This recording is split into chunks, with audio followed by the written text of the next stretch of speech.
Hello दोस्तों, horror nights इन हिंदी में आपका स्वागत है। मेरे चैनल को सब्सक्राइब करें, वीडियो को लाइक करें, शेयर करें।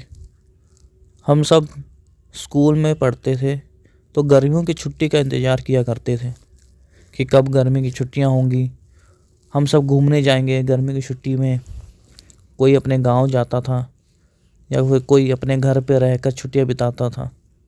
कोई अपने बुआ के घर या कोई अपनी मौसी के घर चले जाता था। आज मैं एक ऐसी कहानी लेके आया हूँ जिसे आप सुनकर आपके रोंगटे खड़े हो जाएंगे। तो देर ना करते हुए कहानी की ओर बढ़ते हैं। ये कहानी है दिल्ली में रहने वाले जोगी की। जोगी और उसके माँ बाप दिल्ली शहर में एनसीआर में रहते थे और जोगी स्कूल में पढ़ाई करता था। उसकी एक बड़ी सिस्टर थी, वो उत्तराखंड में टीचर की जॉब करती थी और वहाँ ही रहती थी। जोगी +2 क्लास में था। जून का महीना था। जोगी की स्कूल की वेकेशन शुरू होने वाली थी।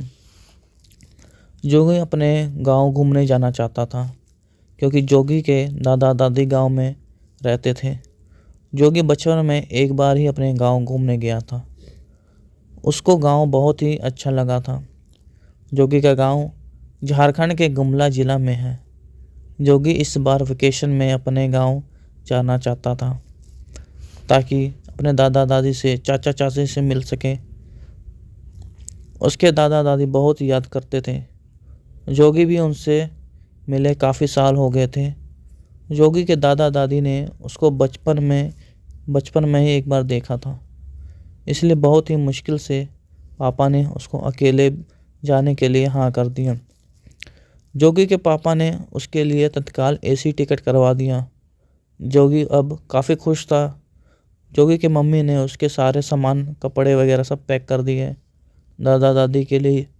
यहाँ से सामान, अपने चाचा चाची के लिए कपड़े सब बैग में पैक कर लिए थे। अगले ही रात उसकी ट्रेन थी। उसके पापा स्टेशन में उसको छोड़ने आए थे। ट्रेन में वो अपनी सीट पर बैठ गया। उसके पापा ने कहा, बेटा अपना ध्यान रखना, पहुँच कर मुझे फ़ोन करना। जोगी बोला, ठीक है पापा, कोई बात नहीं, मैं फ़ोन करूँगा पहुँच के। जोगी के पापा स्टेशन से अपने घर वापस आ गए। जोगी ट्रेन में अब सफ़र कर रहा था। वो सोच रहा था कि इतना साल बाद अपने गांव जा रहा हूँ, दादा दादी से मिलूँगा, अपने दोस्तों से मिलूँगा। अगले ही सुबह वो टोरी स्टेशन पहुँच गया।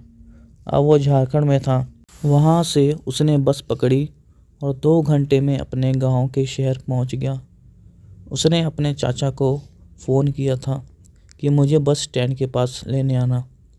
उसके चाचा बस स्टैंड के पास उसका इंतज़ार कर रहे थे। उनके चाचा ने जोगी को नहीं पहचाना, लेकिन जोगी पहचान गया और अपने चाचा के पास जाकर पैर छुए, उनको नमस्ते किया। चाचा ने बोला, जोगी कैसे हो तुम, इतने बड़े हो गए हो, मैं तो पहचान ही नहीं पाया। जोगी और उसके चाचा ने ऑटो में सामान रखा और दोनों बैठकर गांव पहुंच गए। गांव में पहुंचे ही थे, सब लोग जो वहां खड़े थे देख रहे थे कि ये कौन है। फिर जोगी के चाचा श्याम ने सबको मिलवाया।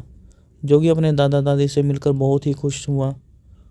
उसके चाची और उसके कज़न ब्रदर राजू से मिला। सभी जोगी को बोल रहे थे कि उसके मम्मी पापा सब कैसे हैं, वहाँ पर सब ठीक हैं, हमें भूल तो नहीं गए हैं। फिर जोगी अपने रूम में जाकर रेस्ट कर रहा था कि उसके पापा का फ़ोन आया। पापा ने पूछा, बेटा ठीक ठाक पहुँच गए गांव में?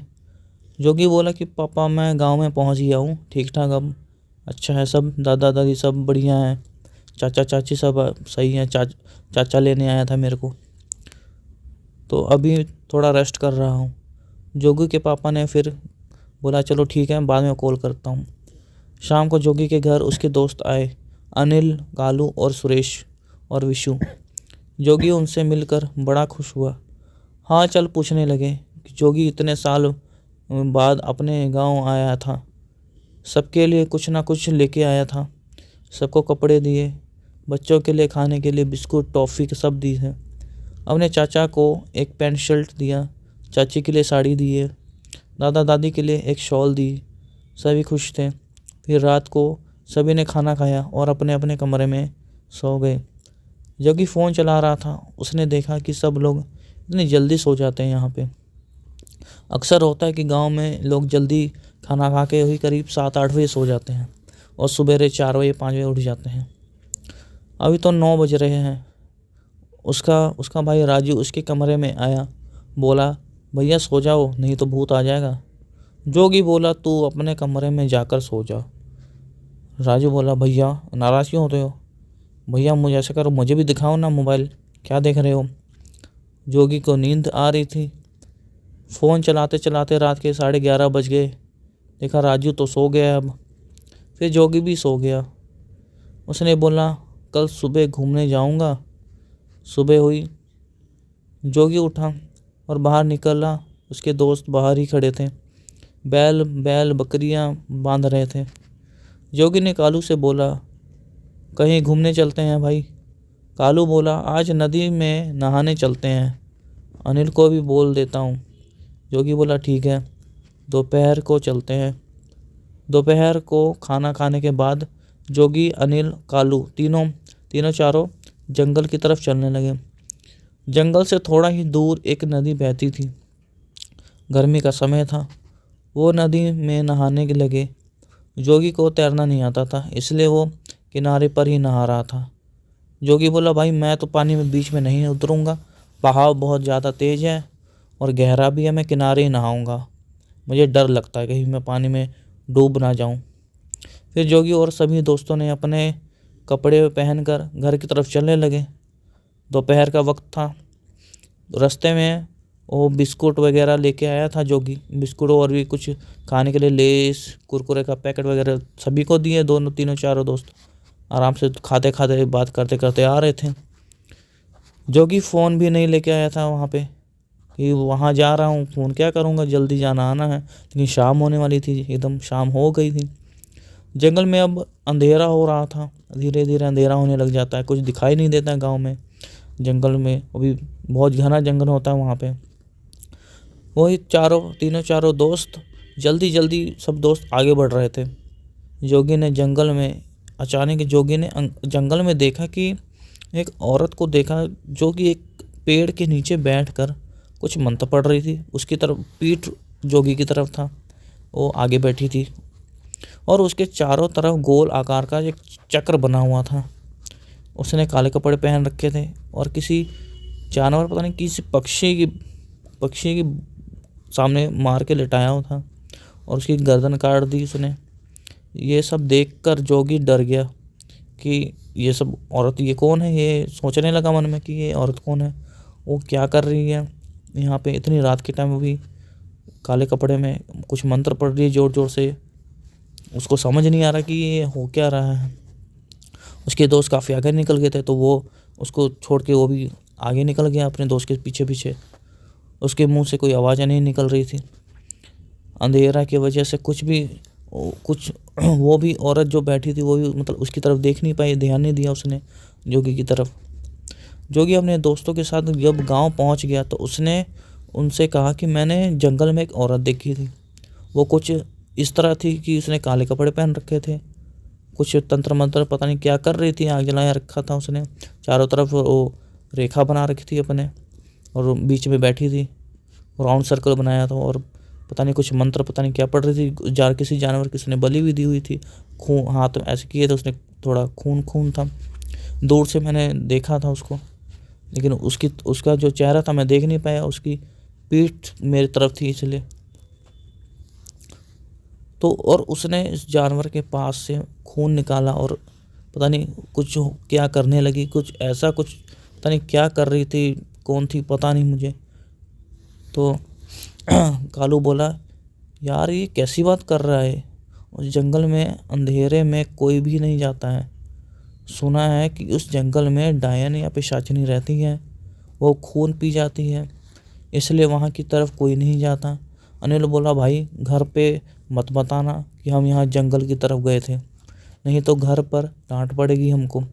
जोगी बोला चलो ठीक है, लेकिन ये डायन होती क्या है, मैं इन सब में विश्वास नहीं करता यार।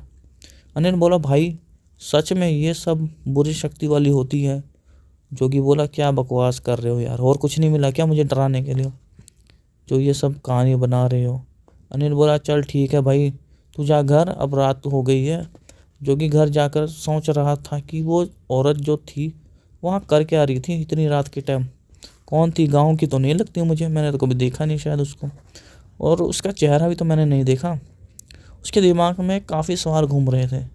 उसने अपने चाचा से पूछा कि चाचा, ये जो नदी की तरफ जंगल है वहाँ उसने एक औरत को देखा, और वो औरत कुछ रिचुअल, कुछ पता नहीं क्या कुछ कर रही थी। चाचा ने बोला, तो उस जंगल में क्या करने गया था, तो उस जंगल में भूल कर भी नहीं जाना। उसने बोला कि नहीं, मैं तो नहीं गया था, वैसे पूछ रहा था। तो जंगल में कोई डायन रहती है क्या, कोई पिशाचिनी रहती है जो वहाँ जंगल में जाता है वो उसको मार देती है। उसके चाचा ने बोला हाँ। जोगी हैरान हो गया कि ये यार ऐसा भी होता है क्या। जोगी रात को ये सब सोच रहा था, फिर सोचते सोचते काफ़ी रात हो गई तो सो गया। उसने सपने में उसी औरत को देखा कि सपने में वो जंगल को बीचों बीच चल रहा है, वो औरत उसके सामने आएगी। औरत ने उसको खंजर मारा और वहाँ पे गर्दन धड़ से अलग कर दिया उसकी, और वो तुरंत अचानक उठ गया आधी रात के टाइम। तो उसने सोचा यार मैं उसके औरत के बारे में ज़्यादा ही उसके बारे में सोचने लगा, इसलिए मुझे ऐसा सपना आया है शायद। वो अकेला खेत की तरफ सवेरे घूमने निकल गया। वो घूम रहा था कि काफ़ी लोगों से जंगल में उस औरत के बारे में पूछा। सबने बोला कि वो एक चुड़ैल है, डायन है, काला जादू करती थी, बच्चों की बलि देती थी। एक बूढ़े आदमी ने कहा, बेटा तुम क्यों पूछ रहे हो। जो कि बोला, मैंने उसको 2 दिन पहले जंगल में रात को देखा था, शाम के टाइम जब आ रहा था, करीब करीब 7, साढ़े 7, 8 बजे होंगे। बूढ़ा आदमी बोला, तुम वहाँ क्या कर रहे थे, तुम पागल हो।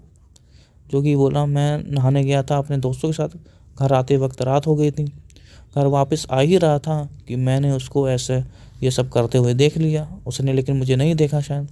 तो बूढ़ा आदमी बोला, बेटा तुम आगे से कभी मत जाना उधर, भगवान का शुक्र है कि उसने तुम्हें कुछ नहीं कहा या कहीं तुम्हें कुछ नुकसान नहीं पहुंचाया, तुम्हें नहीं देखा, नहीं तो तुम आज यहाँ जिंदा नहीं होते।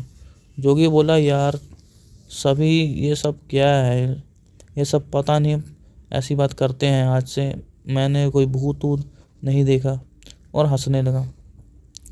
वो शाम को जंगल जाने का प्लान बना रहा था और साथ में अपने दोस्तों को भी बोला था कि तुम भी साथ चलो, मुझे देखना है वो कौन है, उसकी शक्ल मैंने देखी, भूत है कि डायन है, क्या है, मैं भी देखना चाहता हूँ। उसके मन में ज़्यादा एक्साइटमेंट आ गया कि यार मुझे देखना है तो देखना है, होता क्या है, मैंने कभी देखा नहीं। पहले तो उसके दोस्त ने मना किया, फिर मान गई और रात के करीब 9 बजे जंगल में गए। टॉर्च वगैरह पकड़ा हुआ था अपने पास में, जंगल में कुछ भी दिखाई नहीं दे रहा था। उसके दोस्त डरते डरते जंगल में उस औरत को ढूंढते जा रहे थे कि अचानक किसी की आवाज़ आने लगी। वो औरत जोगी के सामने आ गई। उसकी इतनी भयानक शक्ल, पैर उल्टे और इतने बड़े बड़े नाखून, इतनी गंदी शक्ल, ये देखकर सब भागने लगे और उनके रोंगटे खड़े हो गए थे, डर गए वो काफ़ी। वो इतनी तेज़ी से भागने लगे गांव में, चिल्लाते चिल्लाते इतनी तेज़ी से भागे, जोर जोर पूरा जोर लगाकर भागे कि अपने गांव पहुंच गए। अपने गांव पहुंचकर सीधा जोगी के घर के अंदर घुस गए और तेज़ से हंसने लगे, कुंडी लगा दी। उसके चाचा उठ के बोले, बोले कि तुम इतनी रात के टाइम बाहर से कहाँ से आ रहे हो और इतना घबरा क्यों रहे हो, कहाँ गए थे तुम लोग। जोगी ने बताया कि हम सभी दोस्त रात के समय सोने के बाद, आप सबकी सोने के बाद में हम जंगल में गए थे ऐसे ही औरत को देखने के लिए, और हमारे साथ ऐसा ये सब हो गया। वो अचानक ऐसे ही आ गई, उसकी इतनी गंदी शक्ल, भयानक शक्ल थी, पैर उल्टे थे, नाखून इतने बड़े बड़े, भयानक सी शक्ल थी, खून से लथपथ थी, आधा जला शरीर था। जोगी के चाचा ने उनको सबको डांटा, बोला तुमको मना किया था, फिर भी तुम वहीं जाना, तो वहाँ क्यों गए थे, क्या करने गए थे, वहाँ नहीं जाना चाहिए था, कभी बड़ों की बात मान लेनी चाहिए। तुम सबकी किस्मत अच्छी है जो बच गए, आगे से कभी भी यहाँ मत जाना, वहाँ पे नहीं जाना। जोगी उस दिन से उस जंगल की तरफ देखता भी नहीं है। ये कहानी कैसी लगी हमें ज़रूर बताएं। सपोर्ट करते रहे अपने भाई को। मिलता हूँ एक और नई कहानी के साथ, तब तक के लिए नमस्कार।